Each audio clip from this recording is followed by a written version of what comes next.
back. Okay, as you know, we were gone for a few days visiting the family in California. Just got off the plane a couple hours ago and could not come too soon because tonight on the Vince Dow Show, President Donald Trump has been indicted for a third time now. It is getting ridiculous. Also, we got to talk about the situation in South Africa that has a lot of implications, in my opinion, for us here in America. And Gen Z men, per new polls, are actually majority conservative. We got to talk about all that tonight on the Vince Dow Show. Stay tuned.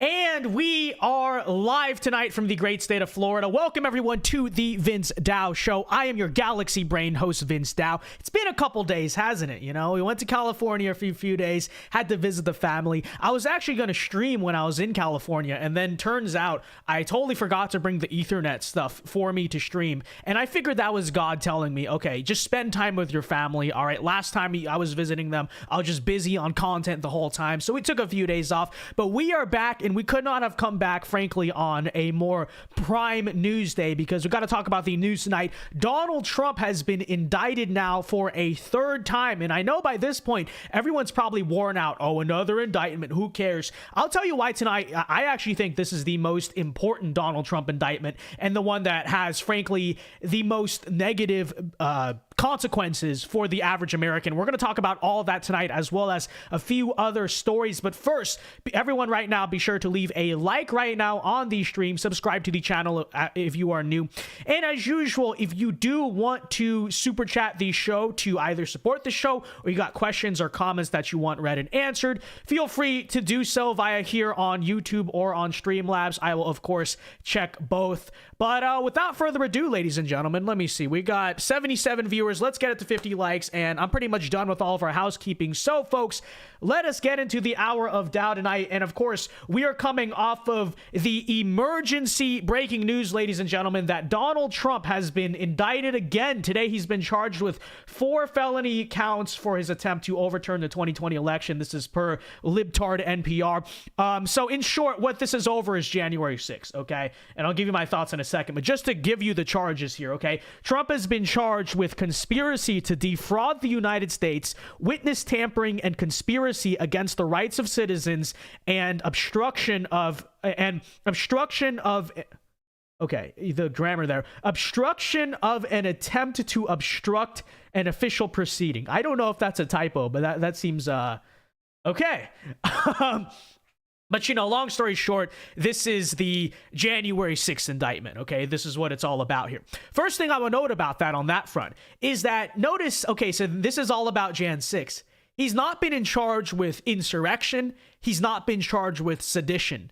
And frankly, that matters a lot because, as we are so often told, right, January 6th was an insurrection. And, you know, if you question this official state narrative of the insurrection, that's horrible, you're a conspiracy theorist. But isn't it very interesting? Not only has Donald Trump never been charged with insurrection, despite allegedly, according to official state narratives, led an insurrection. If I'm not mistaken, there's also not a single January 6th protester that has been charged that has actually been charged with insurrection and sedition. And so just wanted to point that out. That, you know, even as bogus as this is, they don't even find the grounds to even bring insurrection charges to the table. Just wanted to point that out. But nonetheless, here's what I'll say about that, okay? Despite the fact he's not being charged with insurrection, I don't think it's something to brush off because, frankly, and I'll say this here, right? I know we have Trump indictment fatigue at this point. I know it feels like this just happens over and over and over again, and who cares? But this, in my opinion, is the most dangerous of all of the Trump indictments, frankly, to regular Americans, right? Because thus far, what have the charges against Trump been? Petty stuff, but stuff having to do with Donald Trump personally. hush money this about Stormy Daniels. He mishandled classified documents. Frankly, in many cases, a lot of weird stuff that average Americans don't understand. I don't understand how classified documents work or even what the rules are there. But notice what this is all about, right? This is over the Jan 6 stuff, which, by the way, not only was already litigated with the American people via the impeachment trial that Trump was acquitted of, but furthermore, what this is doing, and this is why I think this is actually the most important Donald Trump indictment that we've seen yet, is that this is criminalizing all the stuff that went on there, which essentially is what, especially on Donald Trump's part, it's criminalizing questioning an election and calling for peaceful protests. So if you question the results of an election, if you call for a peaceful protest, the precedent being set here, right, against Donald Trump, against a lot of the J6 people, against everyone, of course, is that if you do these things, if you practice, frankly, what is free speech, right, you can be criminally indicted for that, and you can very likely be charged for that. And I'll be honest, right? I'm sure they'll figure something out, appeals, maybe move the location. But right now, this is an indictment in D.C. If this goes through as only being a D.C. trial, let's be real, right? I'm sure you'll have a bunch of appeals cases, but Donald Trump very likely going to be convicted, right? What's the precedent that sets there for free speech or being able to question the government in this country? And that's why I say, right, the past Donald Trump indictments, they're more so about Donald Trump. And I'm not saying we're not implicated, because of course they're after Donald Trump for a reason, but they've been about Donald Trump. This, in my opinion, we're all wrapped up into this, because if we question an election, if we call for peaceful protests, clearly what I'm seeing here, and I think what we're being taught here is that, yeah, if you do those things, you can be criminally indicted by the regime in this country. So, you know, that's why, in my opinion, this is probably the most dangerous one. And frankly, one, I think as much as we get fatigued and a lot of this stuff, it's like, okay, they're doing it again and again. This is the one I think you actually have to pay the most attention to, right? Because this is bigger than Donald Trump. It's way bigger than that. And frankly, I hope that all of you people who are anti-Trump, you know, you don't support Trump in the primary, you disagree with them on this or that, fine. But this is the one case where, like, I think every conservative, every Republican, I mean, we should be doing it for all the Trump indictments, but especially this one, even the skeptics, you need to be rallying around here and saying that this is wrong, right? Because like I said, this one in particular is bigger than just being about Donald Trump mishandling this or doing this, right? This is about a wide-scale precedent that every American patriot in this country can at some point be implicated in, okay? So that's why I think it's important. Now, a lot of people, of course, are probably asking the questions now, why are they doing this, right? And there's probably an amalgamation of reasons. I think, in my opinion, you know, overall, they just want to go after Donald Trump. Some people would point to the fact that, oh, they're scared about him in the election, which is actually true, by the way, right? A lot of people keep bringing up this argument that, you know, Donald Trump is unelectable in 2024. And don't get me wrong, I think 2024, regardless of who our candidate is going to be a pretty tough election. But actually, as just a matter, I don't trust polls. Don't get me wrong. I'm not saying to trust the polls. But according to polls, he's actually at a better point now at this point in the year than he was in 2020 and in 2016. So, you know, obviously that's just something to take into account. And then, you know, on a grander basis, of course, people will bring up Hunter Biden, right? All that stuff is happening right now. Republicans are talking about impeaching Biden at the very moment, so they're going to throw something else out there. But don't get me wrong. All that I just talked about, the criminalization, right, of speech having to do with, listen, you're not really allowed to question elections or question narratives in this country. If you call for peaceful protests, they're going to say you were, in the words of the charges here, right, obstruct an official proceeding. I think, in my opinion, that might actually be the most central reason why any of this stuff is happening, is that they are ultimately trying to criminalize the questioning of government and ultimately what is speech in this country, right? Because on that day, you know, people like to throw so many stones, but on that day, Donald Trump never called for violence, right? What did he say? Peacefully and patriotically protest.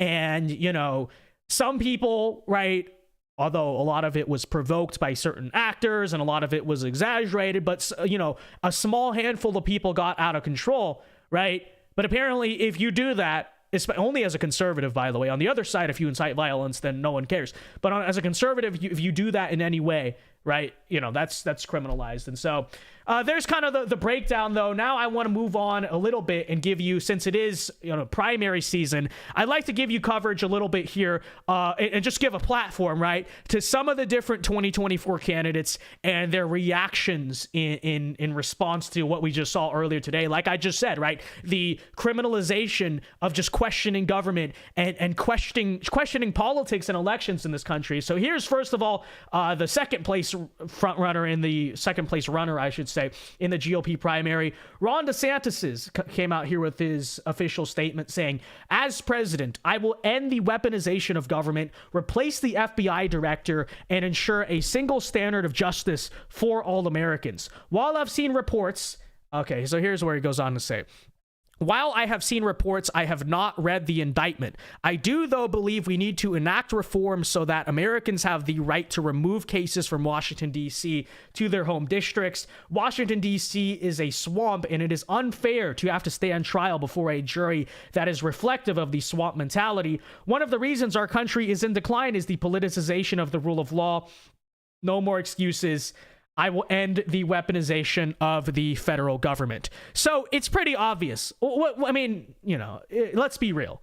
What this really is meant to be a fence-sitting kind of answer. Notice he doesn't mention Donald Trump. He says mostly the right things, right? He says, okay, and I do agree, we should move a lot of these cases out of Washington, D.C., especially if it's politically motivated. You're not going to get a fair trial in Washington, D.C. I definitely agree with all of that. But notice, doesn't mention Donald Trump, basically says, I have not read the indictment, so he can have plausible deniability. He doesn't have to really comment one way or the other. Is it wrong? All he's just saying is he's against the weaponization of government, and, we need to move the trials out of DC. So, in my opinion, you can think what you will. I read that as a fence-sitting answer. I want to contrast that a little bit here with the answer that the third place in kind of Ron DeSantis' competition as of late, Vivek Ramaswamy, said about it all. And here, we're going to play his statement here, right here. So this is Vivek's response to the Trump indictment. Check it out.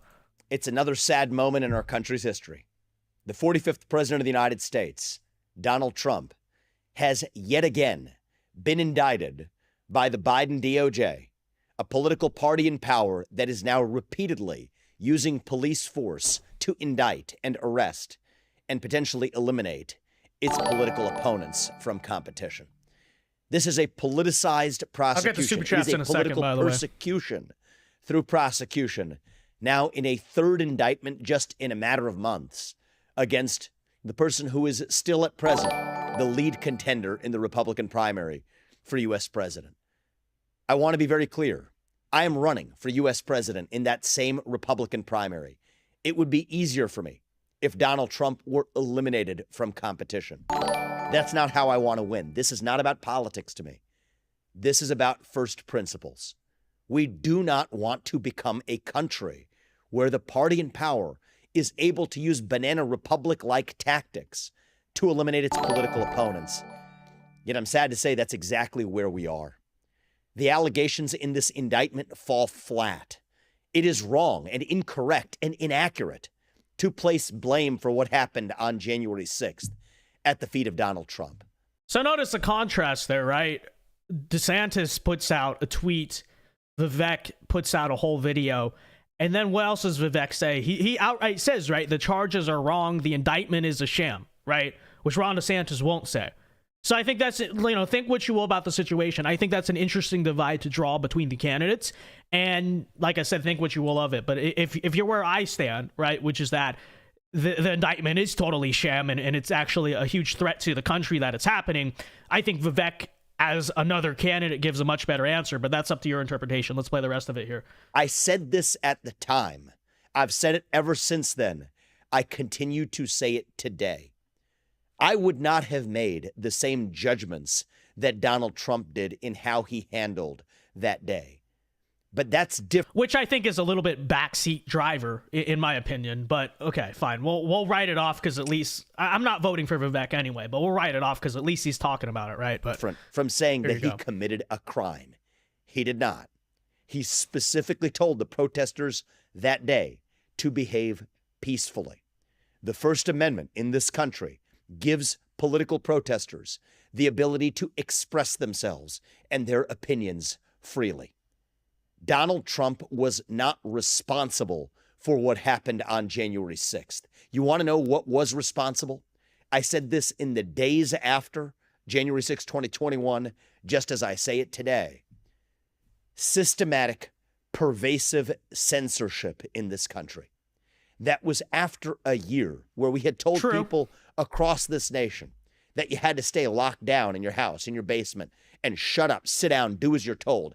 If you question that, you're racist, you're anti-science, your social media accounts were silenced. You had to stay home and lock down unless you were part of BLM or Antifa, in which case it was perfectly fine to roam the streets of this country and burn many of them down. That was the double standard that then applied and said that if you said the virus originated in a lab in Wuhan, you were again a racist and had your internet accounts shut down. You were then told you had an election where you could express yourself to put the right person in charge of fixing these problems, and instead, your accounts were suppressed if you sent a mere message saying that the Hunter Biden laptop story from the New York Post was real. You had your accounts locked. Even the New York Post had its own account locked. And if you repeatedly then tell people they cannot speak, that is when they scream. If you repeatedly tell people they cannot scream, that is when they tear things down. And I think we are making a grave mistake in this country by trying to pin the blame for that at the feet of one man. If we refuse to learn our mistakes from our mistakes in the past, we are doomed to suffer an even worse fate in the future. I worry that will create a country where January 6, 2021 was a friendly parlay compared to what's actually to come. I'm running for president to make sure we don't march towards some kind of national divorce. But the first and most important step that we as candidates can take in this race is to speak and speak forcefully on the side of principle, to say that even if we're competing against Donald Trump, as I am, I do not want to see him eliminated from competition using these politicized tactics. It is wrong for our country. It is wrong for our future. Okay. All right, I think you guys basically got the point. There's like 12 more seconds, but I think, like I said, I think we could basically get it at this point. So I think this is much smarter than the messaging DeSantis is putting out, because you look at the poll. At least think about this practically. Now, I would argue on a principled level, I think regardless of who you support, you should care about this. Okay, like this is, they can do this to any former president. Okay, you get Donald Trump out and DeSantis becomes the president, they can do it to him too. So let's be clear about that. But if you're Ron DeSantis, you look at the poll numbers, right? What's the kind of margin right now? I think it's like Donald Trump is 56% of the vote. DeSantis is at where? 17, 16, like that, right? So realistically, what you're going to have to do is take off a share of the Trump vote, right? And I think in order to appeal to the Trump base, who maybe is a little bit weaker, maybe floundering a little bit, to pull them off, you got to do something like what Vivek is saying, which is, look, I am my own candidate. I have my own appeal for this reason, but here's why, I totally sympathized with you. But instead, he kind of takes a fence-sitting take on it and kind of doubles down, in my opinion, the opinions of a lot of MAGA people like ourselves that, well, look, he's not really about it, right? Because he won't really firmly speak out about the weaponization of the government against Trump and all that. So I don't know. That's just my opinion, but I will give a platform to both of them here. This is number 2 and number 3 in the GOP race. Last I checked, a lot of the other candidates haven't even said anything. I don't think Mike Pence has actually said anything. Let's see. Do you guys want to take a look live? Let's see if Mike Pence has said anything yet. Okay, Mike Pence finally said something. So this will be the last candidate we show, okay? Mike Pence said, today's indictment serves as an important reminder. Anyone who puts himself over the... Oh, no way! Okay, folks, breaking news. Mike Pence is coming out in support. He is supporting the indirectly the indictment of Donald Trump. He says, anyone who puts himself over the Constitution should never be president of the United States, aka it means, he's totally in favor of this. He thinks Donald Trump violated the Constitution and all of that. And he says, I will have more to say about the government's case after reviewing the indictment. The former president is your former running mate, okay? You were the VP of the former president. You won't even say his name, Mike Pence? Okay. The former president is entitled to the presumption of innocence, but with this indictment, his candidacy means more talk about J6 and more distractions. As Americans, his candidacy means less attention paid to Joe Biden, blah, blah, blah, all this stuff. And then he says, our country is more important than one man. Our Constitution is more important than any one man's career. On January 6th, former President Trump demanded I will choose between him and the Constitution. I choose the Constitution and always will. And so... So there you have it. Mike Pence, very bold strategy. I wonder how that's going to go over with the Republican electorate. Actually coming out more or less in support of the Donald Trump indictment and the political witch hunt. So there's the news. I mean, we'll stay posted on it a little bit later throughout the night. I do want to get to some of our other stories here regarding this kill the white, quote unquote. This is what people are saying in South Africa. We're going to cover it as a statement of news because it's frankly very disgusting and very concerning, and some other stuff to talk about. But first, let me get caught up on all these super chats because I know we've got quite a few and big, actually quite a lot actually in that first segment here. So let's get caught up on all of our super chats here, ladies and gentlemen. Let me scroll to the top. I think the first one here is from Burgundy Blue for $2, who says, here we go. Burgundy Blue says, I'm glad you were able to spend time with family. Well, I'm glad you appreciate I was able to spend time with family, Burgundy Blue. Yeah. You know, I got to see my baby niece. I posted the picture, you know, that if you saw my community tab, that's what it was. Got to see the parents, the grandparents, and I guess it was a mini vacation, right? I was not comfortable about doing it, but like I said, the last few times I've been in California, I've been more stressed about content than them.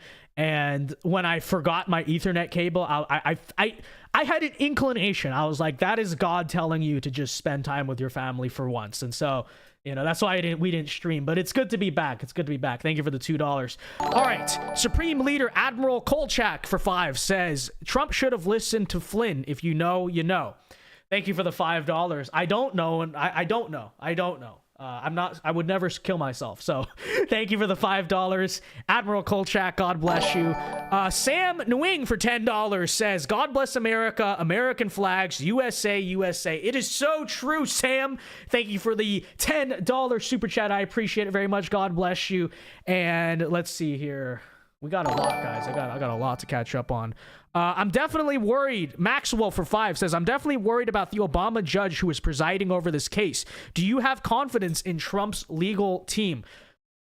Yeah, so if they're not able to move the case out of DC, I think you'll probably see a conviction. Now, my whole thing is it's probably going to go to appeals. Who knows? It might even go to the Supreme Court. I'm not exactly sure.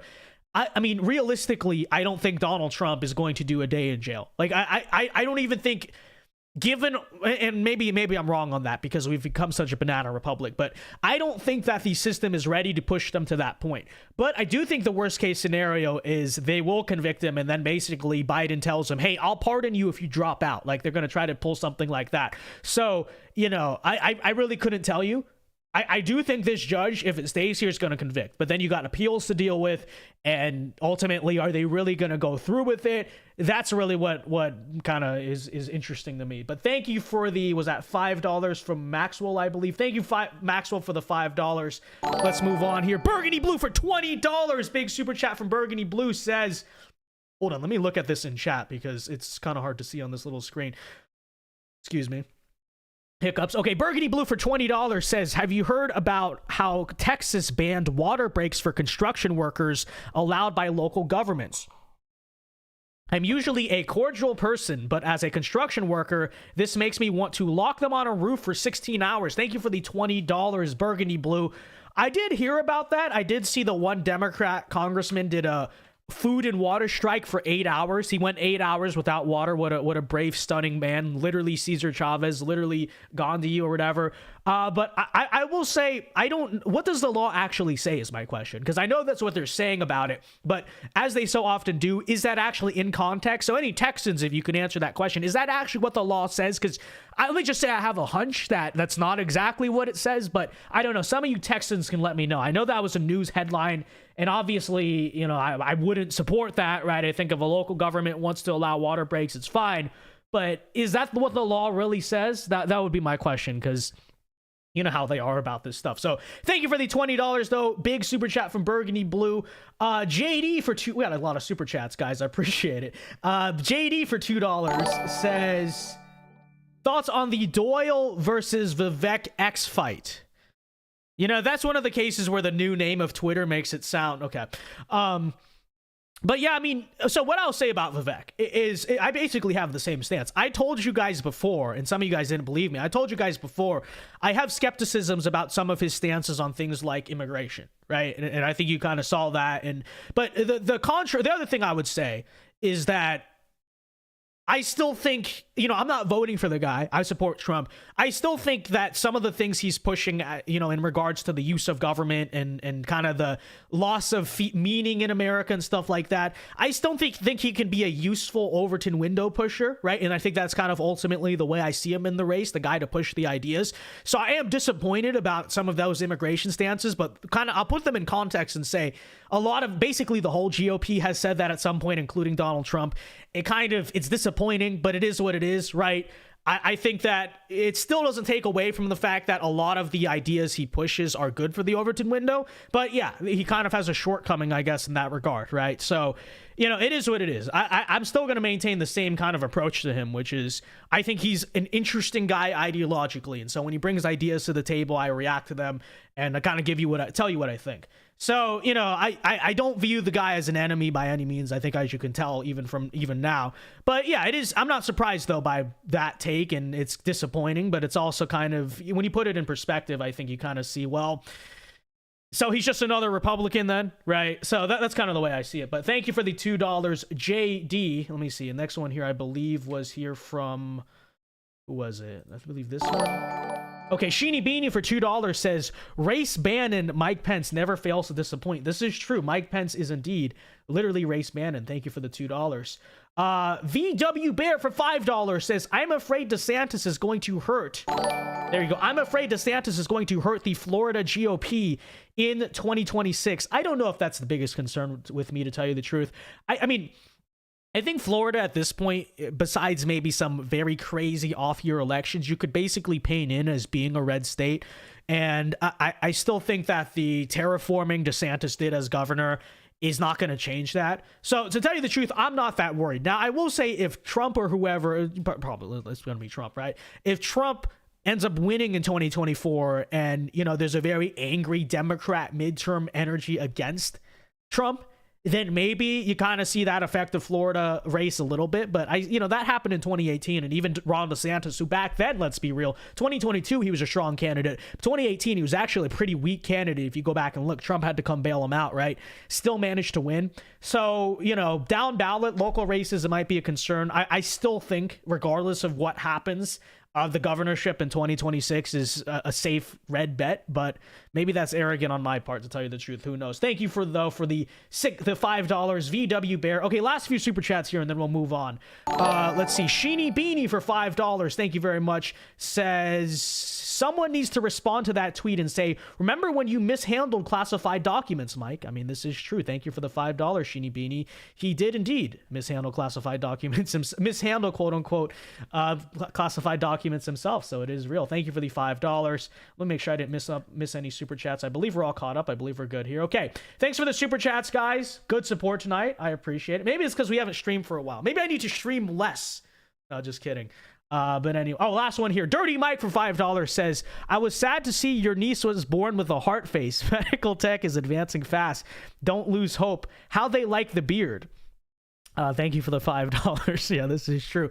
How does my family like the beard? So my mom's side of the family doesn't like it at all. My dad's side of the family all likes it. So I don't know what to make. I don't know what to make of that. But it's very divided down the middle. It's very divided down the middle. Half of them are like, shave that off, and then the other half think I look like a Chad. So it is what it is. Okay, one more here. Burgundy Blue for $10 says, I swear that fight was so surreal. As popular as John is, I never expected him to get in a fight with a number 2 or number 3 Republican candidate. I think both made good arguments for nativism and for assimilation. Thank you for the $10, Burgundy Blue. I mean, that's what I will say, though. You got to give Vivek credit for engaging in that, right? Because he could easily ignore these people and say they're Twitter trolls, right? He could call John a Twitter troll. Who is the other guy? I think the other guy was some Anon account, right? But I will say credit to Vivek for at least engaging in the conversation. And I don't agree with his assessments on that, but you know, it's at the same time, I think the fact that he responded and gave a platform That deserves respect, because none of the other people would do that, right? Ron DeSantis would never do that. Mike Pence, Nikki Haley, none of the rest of the field would do that. So I think he does deserve credit. But thank you for the $10. Thanks for the super chats, guys. I got to move on here. Okay, we did super chats for like 10 minutes. I got to move on here to our other stories, and then I'll read more, of course, at the end. So definitely stick around for a Q&A portion. I do appreciate the support tonight, though, guys. Very, very greatly appreciated.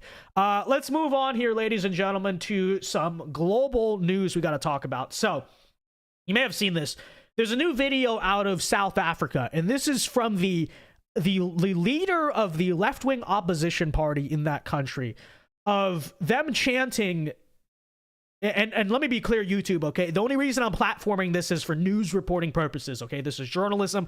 Obviously, disavow. Don't even really want to platform calls to violence, but okay, YouTube, just disclaimer, okay? That's why we're doing it. But here you go. The black left-wing opposition party here singing "Kill the Boer," which means kill the whites. The Boers are the white minority in South Africa. Kill the white farmer. Okay, and check out this video. You guys got to see this for yourself to believe it. Check it out. Check it out.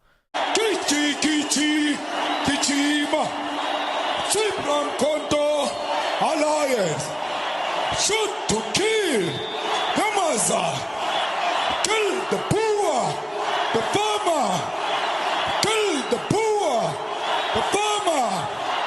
Brr, pa, pa, brr, pa, pa. Attention. Kichi, kichi. Okay, so did you guys kind of get that? Okay, and I'm quoting their words. Again, YouTube, disavow, obviously. You know, this is for news reporting purposes. But what did they said, shoot to kill. Shoot to kill the Boer, kill the farmer, right? Meaning the white farmer, the Boer. And then the other thing you notice, right? You might say, Vince, listen, there's crazy people in every country. What's the big deal? They have an entire, I believe this is a soccer stadium. This has got to be, I mean, that's probably close to 100,000 people, if not more. 100,000 people gathered in an arena, all chanting, in this country of South Africa, all chanting, basically kill the whitey. Right? So this is not something that can be sugarcoated, okay? This is mainstream. This is mainstream in South Africa. There's no way to say this is small and fringe. Look at the size of that crowd. That's bigger than, frankly, I think any political event in the history of the United States. All in that crowd. And they're openly calling for, I mean, let's just say the word. I know you're not supposed to say this word because it's supposedly alt-right or whatever. They're literally outright saying, right, this is white genocide. They're openly calling for a genocide of white people in that country. Kill the Boer, kill the white farmer, shoot to kill. Like, what am I supposed to? Oh, that's artistic interpretation. That's joking. That's satire.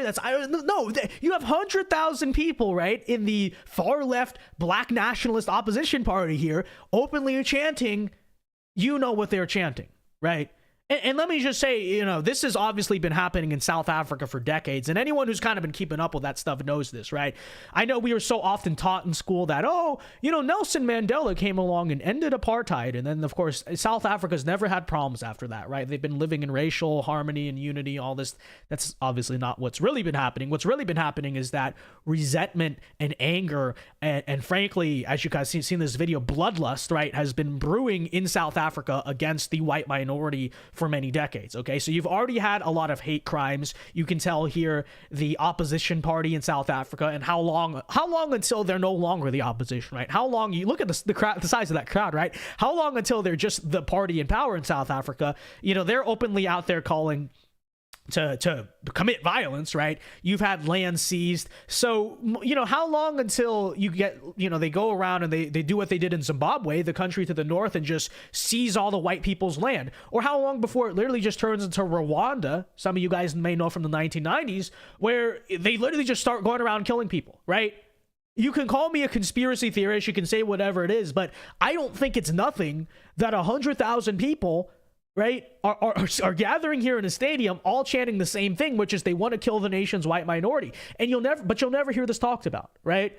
And you might ask, Vince, why are you talking about this? Well, there's two reasons. First of all, I'm talking about this because you will not hear an ounce of this from American media. You certainly won't hear about this from the U.S. government. Will the U.S. government be boycotting South Africa over their racist hatred towards the white minority? Of course not. Will the CIA be interfering in South African elections, in order to protect Western ideals or liberalism or whatever it is? Of course not. Of course not, right? Because when it's white people that are under attack, when it's white people that, there's people out here openly, spreading hatred against them, of course, the U.S. government doesn't care, and, no one in our country cares. So that's number one why I want to point that out. But then, of course, because there is a degree of, you kind of see, right, we only seem to get involved as a country when certain narratives are in place, and then we say it's for democracy, even though it's clearly not. That's number one. But I think the more important reason, the reason why I'm talking about this, is because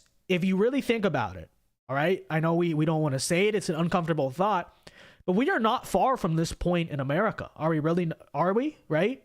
You know how tensions have been in this country. Are we really that far off from becoming a country where rhetoric like this in crowds like this becomes very mainstream? I don't think we are at all. You look at CRT, you look at what's being taught in the schools right now, right? They're already being taught to hate white people, and white people are the colonizers and the oppressors and all this stuff. We know as conservatives, I don't have to go over again.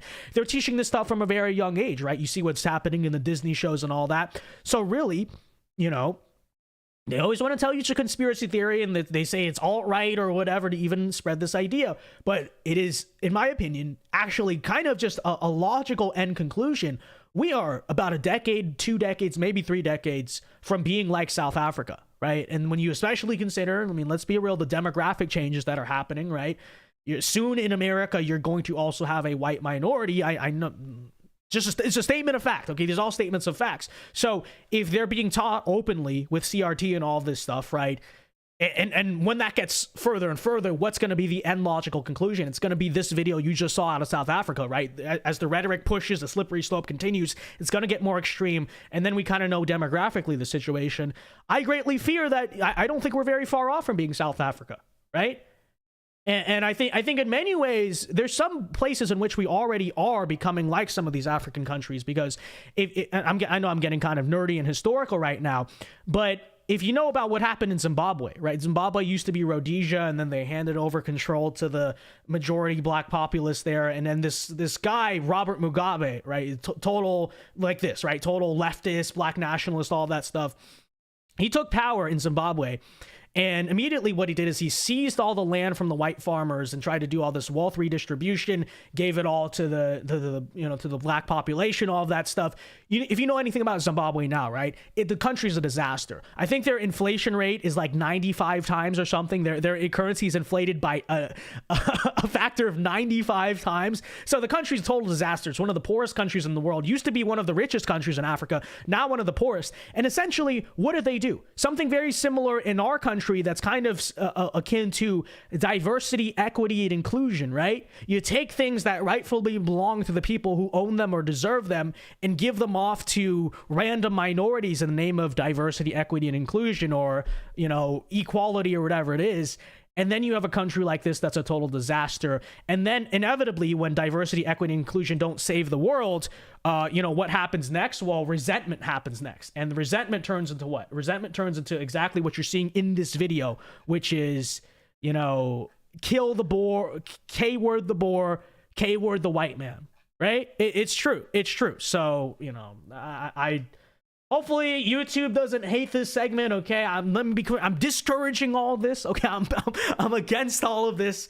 I'm just reporting, kind of analyzing this as a matter of fact, and you kind of see where this is going, and frankly, it's terrifying. It really is terrifying, and I think we should all be concerned about it, to tell you the truth. But, all right, let's move on here. Before we move on here, let me get caught up on some more of these super chats, and then we got to talk about... We got 2 more stories. In fact, I actually forgot to prepare one of these stories, but let me pull it up here. But we got to talk about this new poll coming out showing that Gen Z men, folks, Gen Z men are actually majority conservative, okay? Which nobody's believed me. I've been trying to tell you guys. I've been saying, right? listen, there's a lot more of us among Gen Z men, right? You always talk about how do you win Gen Z? I've said this. I've said the way you win Gen Z is you stop trying to go after the women and start trying to go after the men. And no one believes me. We're going to talk about that in a second.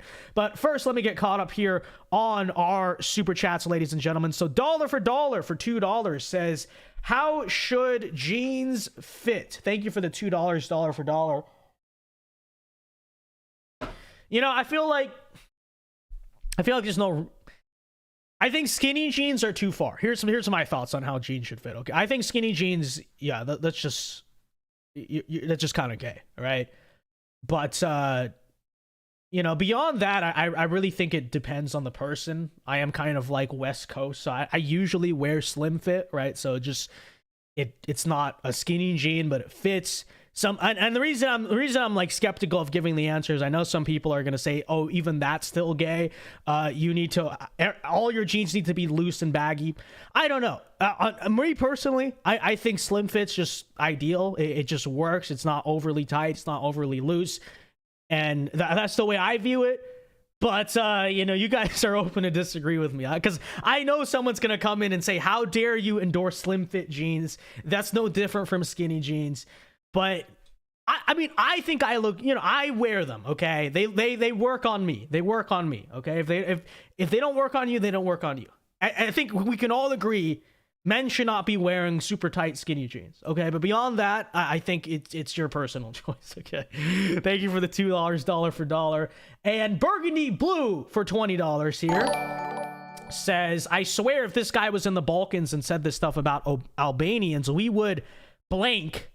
Okay, we would blank. All right, not going to read that on YouTube. But he says this stuff about meek old farmers in a country where he's the majority. Thank you for the $20, Burgundy Blue.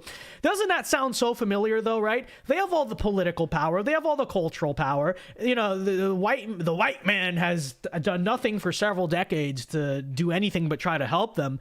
But what do they still say, right? It's still retribution. They're still angry. You know, that's what happens. So thank you for the $20, Burgundy Blue, big donation. God bless you. And yeah, I mean, I guess it sounds familiar in some ways. It is true.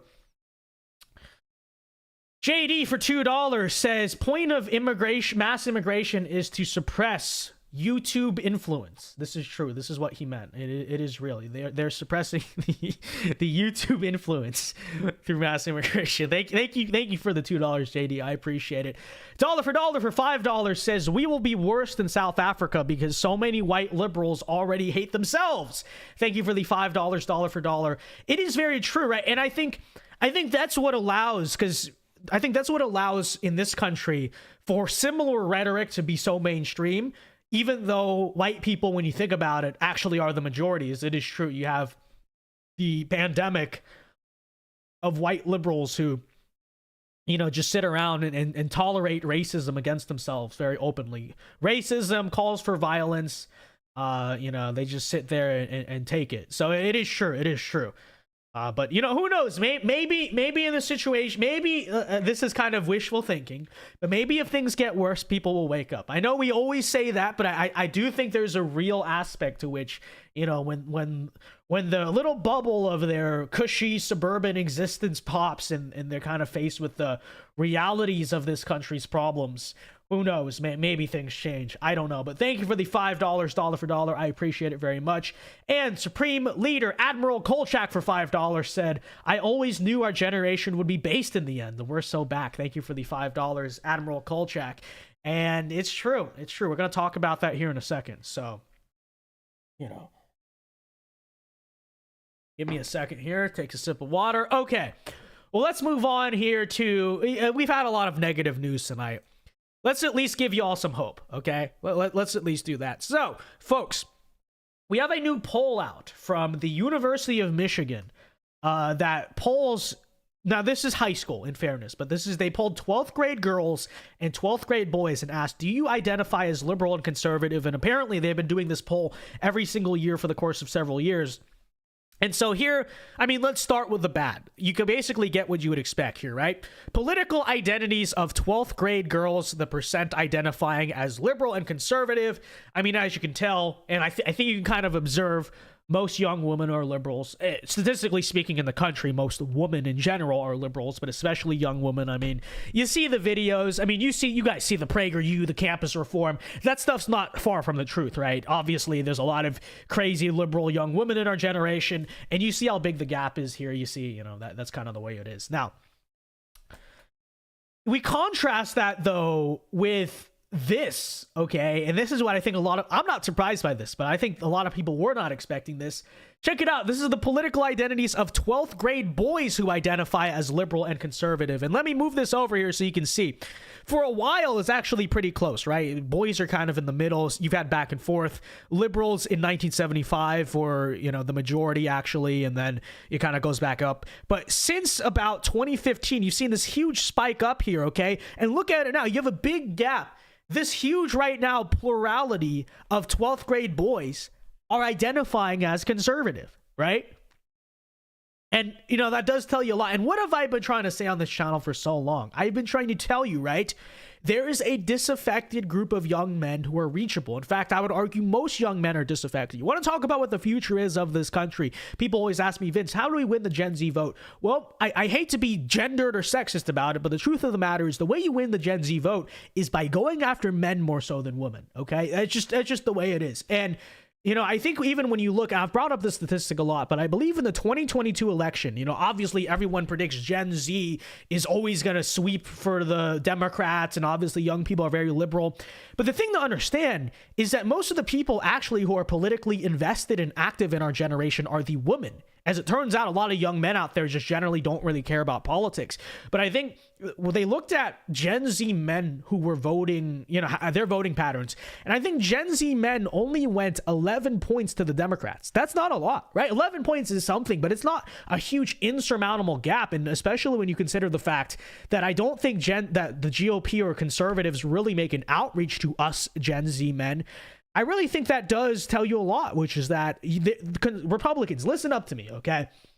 I know you never care, you never want to listen, and you probably look at me, a lot of older people look at me, what does Vince Dow know? He's 20 years old, he's an idiot. Well, what I do know, yes, I'm a young, dumb idiot. What I do know, though, is I'm around my generation. Okay, so frankly, I wouldn't say I know everything about everything, but I understand my generation a lot better than Republican consultants do and older people do, and even the young women in my generation do, right? Because I'm a young man, right? And what I have been trying to tell you is that there is a huge group of disaffected young men in our country that are reachable. The problem is, and as you can see from the voting statistics, because you might be, okay, where are all these voters, Vince? The problem is the GOP does not really know how to reach them. Okay, first of all, they don't really make an attempt to reach them. They just simply don't care, right? But what have I said for so many years, for so many months now? I've been saying, you know, you have to go after all of the naturally conservative communities in Gen Z, okay? So obviously us, if you watch this channel, you probably likely are a registered voter already, you're hyper tapped in.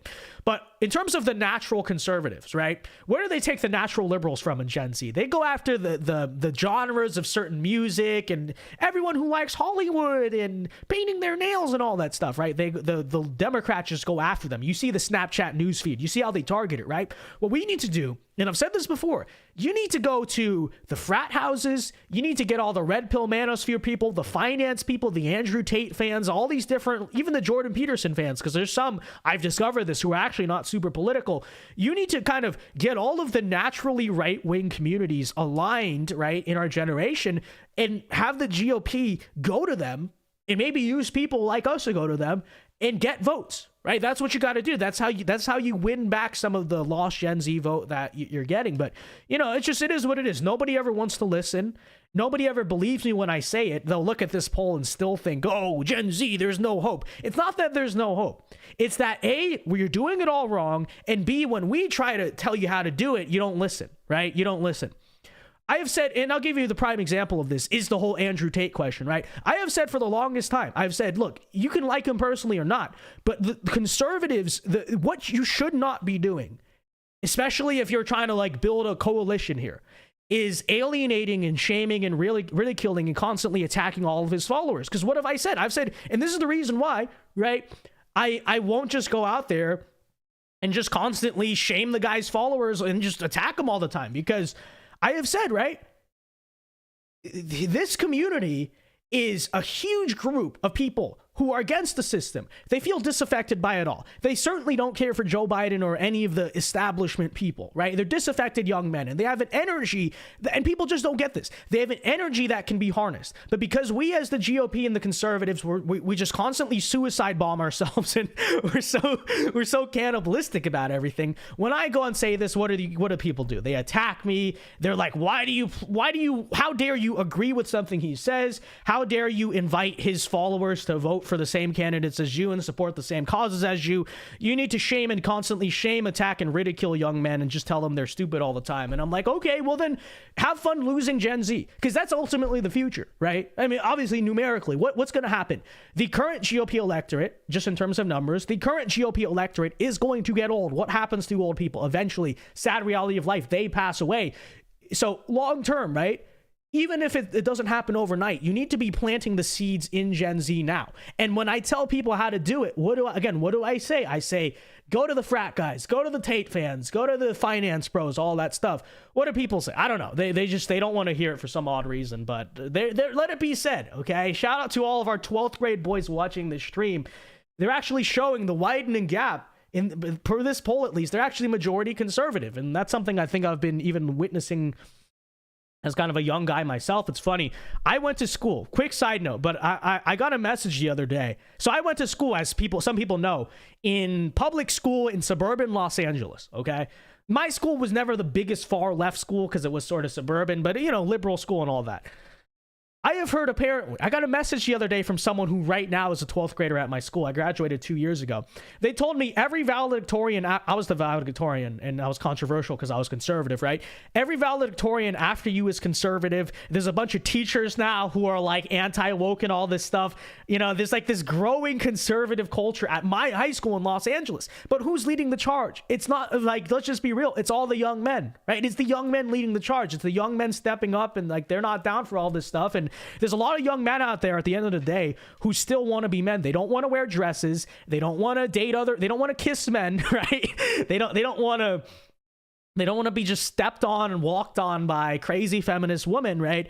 And this is what you got to be reaching. But I don't know, for some reason people they don't want to do it. They don't want to do it. And so it shouldn't be a surprise to anyone that we lose Gen Z so bad, even though you see these numbers, because when do you ever see us trying? We don't. The GOP doesn't try. And then, when I try to tell them how to do it, no one wants to listen. So it is what it is. But just know, okay, here's the other thing too. Keep in mind, those are 12th grade boys, right? We need to get in there. We need to get their votes, get their support, solidify their ideas, because they're 12th grade. What are they about to do? Go to college, right? If we don't step in now and say, all right, here you go. You're part of this now. And the allegiance maybe is kind of weak. It's a phase. What happens? They're going to go to college. They're going to become hippies. They're going to become transgender, right? So this is what you got to do. This is what you got to do. All right. I just wish people would listen to me, but apparently they don't.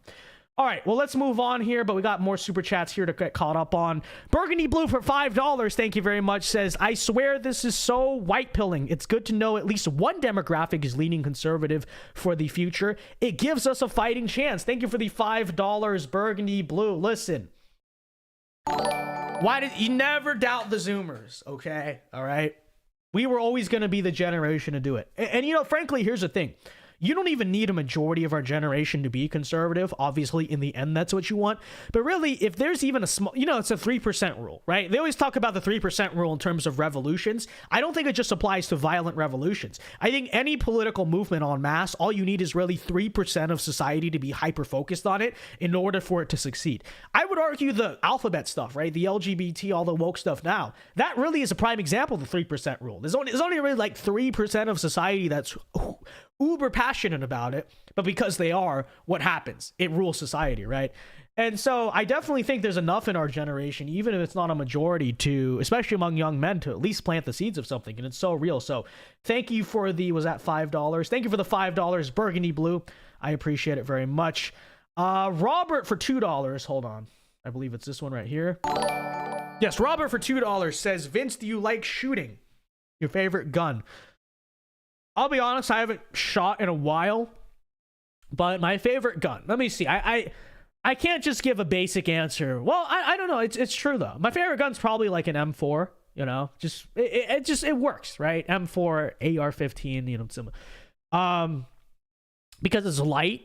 I really like the American carbine rifles, right? It's light, Armalite or whatever, right? It's light, you know, accurate. I'm not a big fan of those big AKs. I know the terrorists like them because you don't have to clean them, you don't have to take care of them, and you can spray them. But I always like American manufacturing in terms of firearms because it's precise, right? And it's sure you do got to take better care of it, but if you do, it's right on. So I'll probably say, I mean, my dad always had an M4 when I was growing up. Maybe I shouldn't have said that. My dad had an M4 Nerf gun growing up, and you know, I was always a fan of that. You know, this red dot and all that stuff. So I would probably go with that. I know that's a basic answer. If you want to give me, if you want me to give an exotic answer, then I don't know. What's an exotic gun I've shot? Does M1 Garand count as exotic? Actually, I shot an MP40. Or was it MP5? I think it was MP40. Yeah, because I've gone to full auto ranges a few times. So those are always fun. Okay, those are it's frankly a shame you can't own automatic rifles legally in this country, but. You know, thank you, Ronald Reagan, for that. Thank you for the $2. Do those answers work? Those answers work. But anyways, all right, folks. Before we continue here, be sure to get the stream to 100 likes. We got to do one more story before we move on fully to super chats and Q&A. So this one should be a quick one, but I do want to talk about this really quickly. But yeah, everyone, right now, be sure to get the stream to 100 likes, ladies and gentlemen, and thank you for all the support tonight. It's been pretty good. It's been pretty epic. What can we say? All right. One last story here. This is more of a YouTube cultural story. This is a Gen Z story, okay? This is warning everyone. But I do want to talk about this because I feel like the culture around this whole thing is so ridiculously silly. And, you know, as much as it may seem like a dumb story, how many, and you probably know people like this, how many lives out there, college acceptances, careers, all this stuff have been ruined by this stupid nonsense. Okay, so here's the story. So if you guys, Fousey Tube, if you don't know who that is, older people, he's just a big time YouTuber. Don't even worry about it. But long story short, he's in trouble right now, canceled or whatever, because he accidentally said the N-word while rapping a song that says the N-word. Okay, I don't know if this is, I think this is a stream, but here, check it out. Okay, here's the video of it. Sleeping on your level, cause there's beauty in the struggle, nigga. So I don't want to play the whole song to get copyrighted, but as you can see, the song says the word, right? And he's just singing along, and then he accidentally says it, okay? Now, here's the thing, right? I'll get into the second why I think it's so stupid. I think, especially, it's all clearly on accident. People understand you didn't even mean to say it, but you're singing along to a song. It really should be like, at most, oops, okay, my bad. Won't do that again. But it tells you a lot about how silly the culture is about this. Look how panicked he gets, and then kind of watch this. Okay, he's like, no, I can't. My career is over. like no, look at that face. Apparently, that's the I accidentally just said the N-word face. Okay, and then listen to what he says here. Okay, vulgar warning alert. I never use that word. I swear to fucking God, this isn't content. I never use that fucking word. I've listened to rap songs every day on this subathon, and I always change it out for brother. I had a tweet that literally said, I hate when street. It's like, in that moment, he's already processing the apology video. It's the fastest apology video you've ever seen. And, I mean, look, here's what I'll say about it. It is, the only reason I'm bringing this up is because I've just seen so many careers and lives ruined over this phenomenon of they accidentally said the N-word while singing a rap song and that says the N-word, and now it's like, oh my gosh, and here's my question, when are grown adults gonna just acknowledge, because everyone deep down believes it, I believe even black people, if you really sat them down in a room and asked them, they really do believe this. The whole culture around it is quite stupid, right? Because if you're going to make this word, as they do, as rappers do, if you're going to make this word mainstream in all the culture, and rap music obviously is the most popular music in this country, and all of it constantly says the N-word, how are you going to be so, and you want it to be the most popular music in the country. You say, this is, hip hop is good, all this stuff. How are you then simultaneously gonna come around and say that if a non-black person even accidentally says the N-word while singing a song that you otherwise celebrate that rappers sing, like that, just how are those two compatible, right? Either A, on one hand, the word is wrong to say, therefore nobody should ever say it, or B, the word is okay to say, therefore you really can't get excessively angry when someone says it, especially in the context of a song, right? Perhaps you could argue it'd be one thing to use a hard R and then go right to a black person and intentionally try to antagonize them. Like, yeah, I get that. I don't think people should do that, right? But if you're going to casually use it while singing a rap song, or even, what people often do, which is affectionately use it as a term for their friends in a positive way, how are you going to turn around and be so offended by that and want to cancel people and ruin their lives and ruin their everything because they were accidentally caught doing something that, frankly, let's be real, most people have done? Of course, I've never done this. I've of course, never said that word in my life and would never, of course. But I'm the exception, okay? Obviously. Most people, right, at some point have sung along, right, to a rap song and said the word or joked around with their friends and called each other that, right?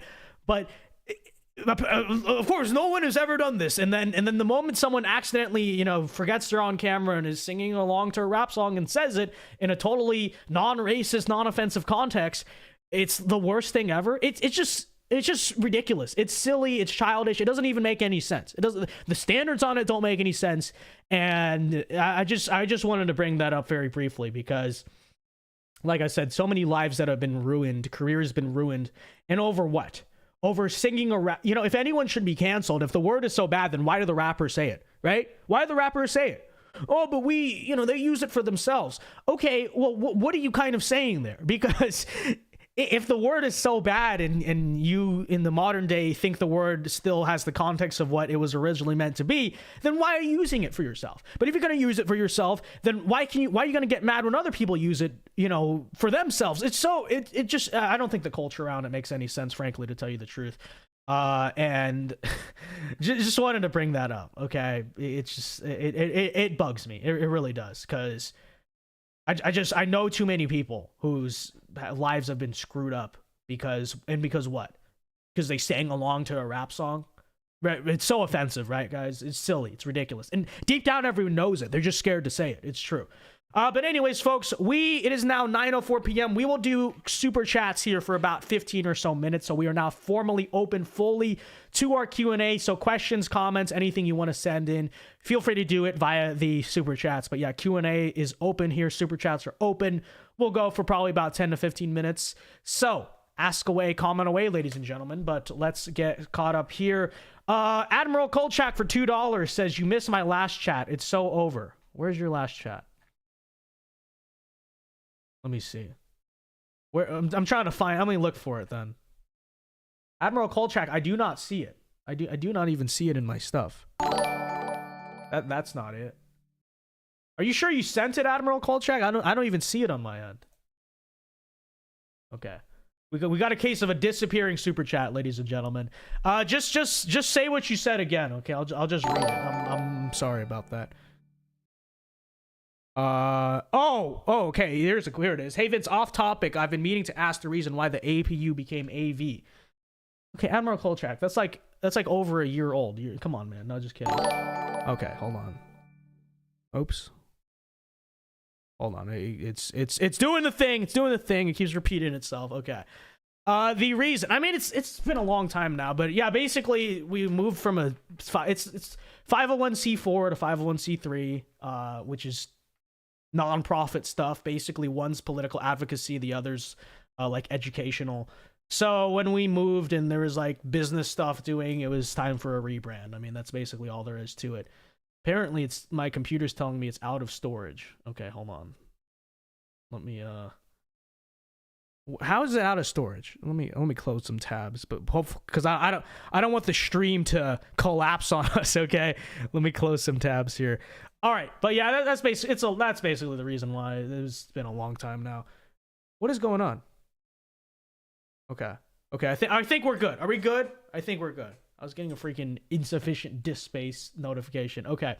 Anyways, let's move on here, ladies and gentlemen. Malbo's 125. I don't even know how to say that name. For $5, thank you very much. Says Gen Z conservative boys. Hold on, let me press this thing. Okay, here we go. Gen Z conservative boys are conservative because it's the strong horse of the two. To apologize for being masculine is inherently weak. Thank you for the $5. Malbo's 125. It is so true. It is so true, right? It is inherently masculine to be conservative, I would argue, in many different ways. But I don't know. Do we want to get into that whole debate at the moment? Because the truth of the matter is, I think there's a reason why men tend to be conservative and women tend to be liberal. Okay, of course, people get offended by that conversation, but I think there's truth to it. Which is, should we get into it? Or should we just read the chats? I have no idea, but it's true. Thank you for the $5. Schlectum says, what do you think of the gym expectations for men and women? What do you mean by that? Are you talking about the whole, if you look at a woman in the gym, it's over, you're canceled, that's sexual harassment? Yeah, I think it's ridiculous, okay? I mean, frankly, here's the thing. Most of the time, and I mean this genuinely, as much as they want to say men are so creepy, I think most of us, when we are in the gym, we just want to work out, right? I mean, maybe I'm delusional, but I genuinely believe that, okay? Because when I'm in the gym, I know the last thing I'm thinking about is even looking at girls, right? It's totally irrelevant to me. But even on that front, here's the thing, right? Is if you're going to go to the gym wearing unnecessary things, right? You see what they wear. They'll only wear their sports bra. It's super tight. They'll wear the tightest spandex, bright colors, all that stuff. And people look at you. I'm sorry, you're not a victim for that. You are intentionally drawing attention to yourself, right? If you wear bright, crazy things, you're drawing attention for yourself. It would be like me, right? I have one of the most expensive things I have. I have a Gucci belt and a Versace watch, okay? If I go out wearing that in like freaking pimp sunglasses and all that stuff, and I'm in gold chain, right? And walk around like this, freaking with my chest out, and then people look at me, am I really in the right to say, why are you looking at me? And this is the same for men, right? If I show up to the gym, I don't know, let's just say just not wearing a shirt or whatever, people are going to look at that too, right? So I think it's just nonsense. I think, frankly, most women who dress modestly at the gym, they just wear loose t-shirt, shorts, whatever. No one cares. No one even looks at them. But if you're going to dress like that, which you're obviously doing for male attention, and very often, why do they dress like that? You got these gym girl social media pages where they're literally, they'll post the videos of them working out, and then you notice the workouts they do, it's always like deadlifts, it's always butt squats and everything, right? The whole thing, like, really, like, obviously I'm not discouraging female fitness, but a lot of that stuff in some ways is softcore, like, female pornography, right? It's all to show off their bodies. They're gonna do that on social media intentionally. They know that's what they're doing. But when men look at them in the gym, even as a glance at sexual harassment, the whole thing is ridiculous. So, I think, frankly, if you're a woman and you want to avoid being looked at by men, I think if you just don't dress like a stripper, like basically, right, then you'll be fine. But if it's really that bad to you, then go to a female-only gym, right? Honestly, I think that's fine. I wouldn't mind being in a gender-segregated gym. I think, there's more equipment free, right? You don't have to split. There's 50% less people. Probably, the women don't waste time on their phone the whole time. Like, I wouldn't mind that at all. So I'm all for that. I'm really all for that. So, it is true. It is true. But, no, like, no unisex gyms. Not to be condescending, it's unattractive. What do you mean? I don't know. But yeah, like I said, we're gonna end the stream here about 9:20. So last call for super chats. Anything you want to send in, support's been good tonight, so I do appreciate it. But John A says, thank you, Vince. Yeah, no, it is true. It's true, right? And all these gym girls, that's how you know, too, that the whole thing is for attention, right? Because, and don't get me wrong, I'm totally for female fitness. I know there's some people who are like, any girl who works out, that's gross. They're like muscular. No, that's totally wrong, right? They're healthy. They are, by definition, likely more fertile, okay? I'm all for that. But, you know, you can tell a lot of these fitness pages, it's not really about the fitness, okay? This is what they'll literally stand there with their phone, get the right angle. It's always what women do, but with weights in their hands. Oh, let me like deadlift like 4 times, record it, and then put it in a TikTok and post it, right? That's what the whole trend is. And honestly, them making those videos about the guy staring at them, that's how you know the whole thing is for attention, right? So, you know, it'd be nice to have a genuine movement of, hey, female fitness, you know, hey, you know, obviously both genders should be in shape. I'm totally for that. But a lot of this female gym culture, it's not really gym culture. It's kind of like just a softcore form of, I don't know, maybe the word pornography is a bit much. I know that's what I said, but you know what I mean by that, right? They're just basically trying to show off their body for attention, right? And ego and male validation, and that's all it is. But they'll do that and then simultaneously get mad when men in the gym look at them. It's so ridiculous. Yeah. I don't like being looked at. I'm really just here to lift as I wear my bright pink sports bra that's like very short, and then my super tight pants that are purposely meant to show off my butt. But I'm just here to work out. I'm not here to be looked at. Why are men looking? Shut up. It's so silly. It really is. But anyways, your geographic Scotsman says, hey Vince Dow, what is your opinion on the United States action in the Middle East as the United Nations hasn't sanctioned them or condemned them after bombing squares of innocent people? Well, I'm not for really anything we did in the Middle East since the 1990s, if that's the short answer. I think it's been counterproductive. I think we've been fighting for a ghost that does not exist. You're not going to have democracy in the Middle East. And frankly, I think when you look at the state of our country, who are we to even tell other countries how to run their business? So, you know, I don't know about this whole war crime narrative. You know, I think sometimes warfare is warfare, and that goes both ways. But I don't think we should have been there as a country. And I think our kind of a perceived sense of moral or ideological superiority against the Middle East that was totally unfounded and really never should have existed. And so that's kind of my take on it. You know, obviously I've never really been a fan of that stuff, but you know, that's the way I feel about it. Bloxy says you are asking for it. It's true. They are literally asking. Yeah, they are. They're dressing purposely to be seen, okay? And they know this, okay? When they buy their freaking tight Lululemon freaking pink, like what do? They post it on the Visco, they post it on the Instagram, and then but how dare a man look at it? It's just ridiculous. It's just the utter state of like female privilege sometimes in our country, right? Entitlement or whatever you want to call it. You know what I mean? It's just many such cases. Gym girls. It's true. But anyways, let's take a look again, guys. Last call for super chats. We're gonna end here around 9:20. It's good to be back. I think this was a good stream. What do you guys think? I mean, the viewership was pretty good throughout the night, so that usually means it was a good stream. But all right, let's take a look here. Let me check Streamlabs one last time. And again, last 5 minutes here for our super chats. But let's see. Streamlabs is broken now. All right, well, that's nice. All right, Streamlabs is just not loading, unfortunately. But okay, let's take a look.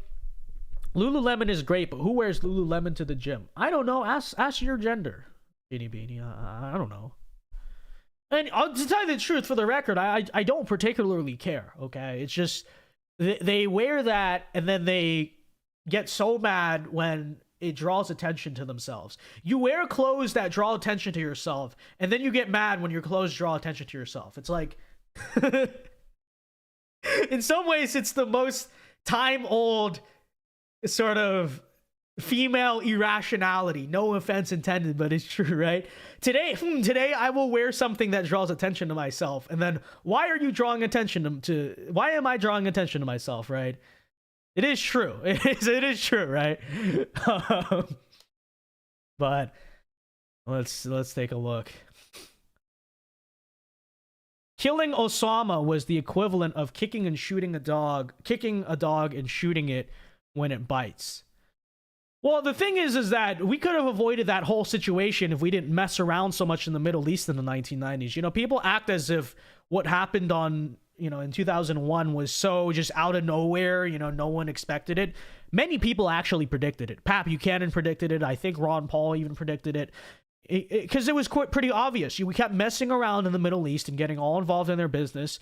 And they're, allegedly at least, who knows, but allegedly, they got mad and struck back, right? Obviously, they're bad. I'm not defending them, but you also have to understand the context of why it happened, Osama, obviously, terrible guy. But he said what the reason he at least verbally said he did what he did, what his demand was, take all American troops out of the Middle East and this thing stops, right? That was his thing. And I would make this argument, right? I know a lot of people say, oh, they were never going to stop or whatever it is. And we can't take troops out of the Middle East. But notice this. Ever since kind of the Middle East has died down, right? We've pulled out of Afghanistan, the limited presence, the Syrian civil war is mostly winding to an end, all that stuff.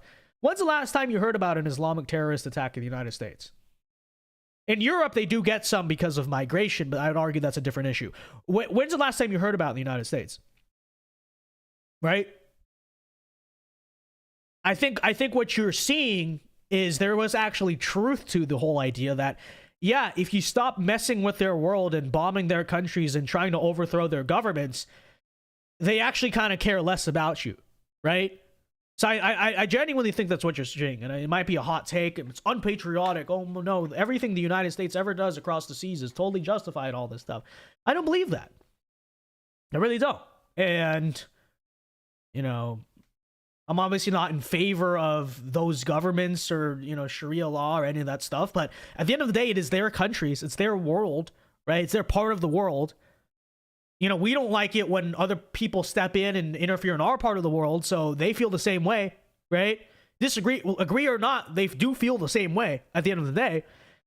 And I think you're seeing now that we're kind of mostly out of the Middle East. We still have some stuff, but, we're not as involved in the Middle East. And you notice the Middle East is also not as involved in us. Crazy how that works, right? So, I think I wish some of the neocons would recognize that, but it is very true. Brian Chien for $10, thank you very much, says, hey Vince, enjoyed you on my drive home today. Since you talked about Gen Z, how can the GOP attract Gen Z girls? Unfortunately, my guess is most girls don't want to be told housewives are the best. Thank you for the $10, Brian Chien. It is very true. I mean, Brian, if you want me to have a legitimate conversation about it, the politically incorrect conversation, but it is true.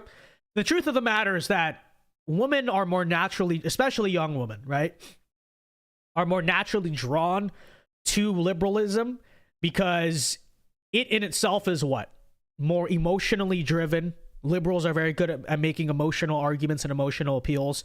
And in a sense, it is irrational, right? And because women do, it's just a fact, get mad, it's a fact, tend to be more emotional and irrational than men. There's a reason why most women in the country, more women vote Democrat, more men vote Republican. It is true. How do you change that?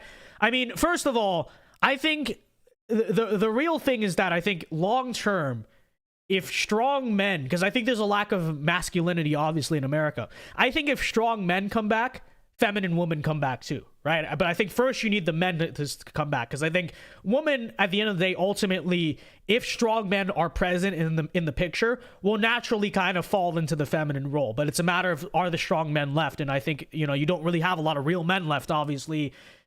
Not just in our generation, but older generations too, right? You look at the fatherlessness crisis. And so I think I think winning the men is step one, to tell you the truth. So that's why I say we really should just go for the Gen Z men, and then Gen Z women will follow, right?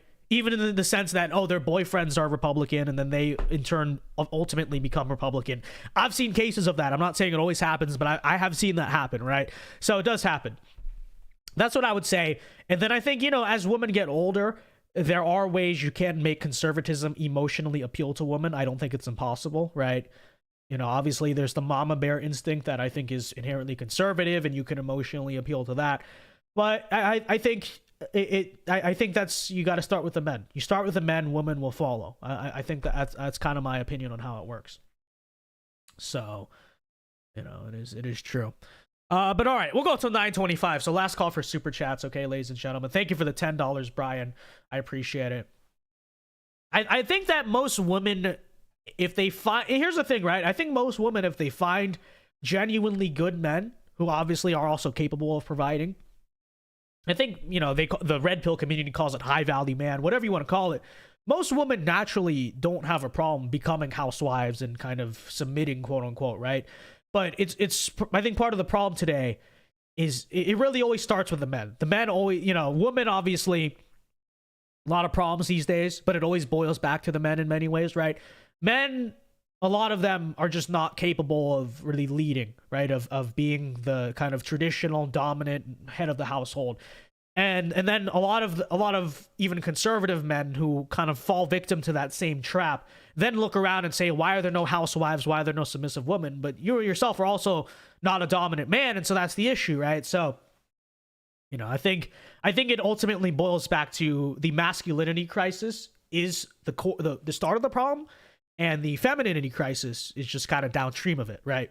And I think that's part of why a lot of what conservatives say is backwards on this topic, right? Because what do we usually say? We say, you know, look at all this transgender feminist agenda. It's erasing women. It's erasing women, right? And that's what we always say, and that's our biggest argument. But I would really argue, sure, maybe in a sense, but what it's really erasing is masculinity, right? And that's really the core of it. They don't start by attacking femininity. They start by attacking masculinity, because masculinity is kind of the nucleus of where it all starts. And so I think if you retake ground in the war against masculinity, then you can retake the war on femininity as well. But I think it starts with masculinity at the end of the day. So, you know, that's always the way I see it. But anyways, so let's see. If men and women want to be traditional with being masculine and feminine, best suggestion would be reading the Bible. It is true, Dominic. It is very true. But I think it's not just about reading the Bible. I think it's about putting the Bible, even its controversial parts perhaps, into practice in life, right? And so I think that's sometimes where people fall short, right? It's hard to explain what I'm getting at. I don't know if we even have the time on this stream, but I think sometimes I think in their heart they mean right, but I don't even know if we're wrapping up the stream. I don't know if I want to get into this. Long story short, read it, but then also put its teachings truly into practice, right? And not just in performative ways. I think very often sometimes it's performative. You know, people just think, oh, you know, we have a Christian relationship only because I like boss my woman around and we don't have premarital sex, and that's like all there is to it, right? But that's not all there is to it, right? There's many layers to it. So I think it's a lot of stuff you got to put into practice. But it is true. It is definitely true. But anyways. All right, if we got no more super chats, let me check. Streamlabs is not even working right now. Thank you, Streamlabs. Oh, here we go. Okay, I believe we're all caught up here. All right, if we got no more super chats, ladies and gentlemen, well, before we go, then everyone be sure to leave a like on the stream. Let's get the stream to 150 likes before we go. And yeah, until next time, I will see you guys live tomorrow night, same time, same place here on this channel at 8 p.m. Eastern time. It is good to be back. And yeah, until next time, folks, everyone have a very good night. Be sure to turn on post notifications. Consider becoming a channel member for exclusive perks. Sign up for the newsletter at thevincedao.tv.com. And until next time, Alpha Moves only. Have a very good day. God night, I should say. God bless, and pray for our country, certainly, and peace. See you guys later. Where's the outro? Here it is.